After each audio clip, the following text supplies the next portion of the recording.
balanced organization strategy.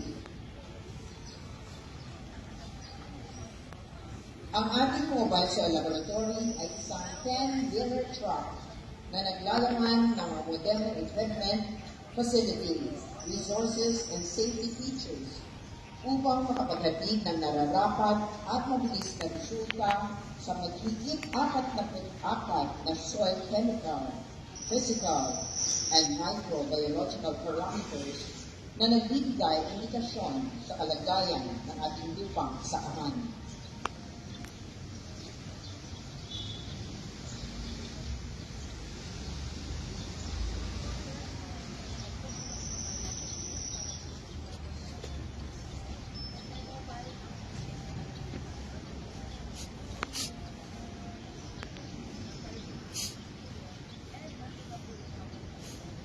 Sa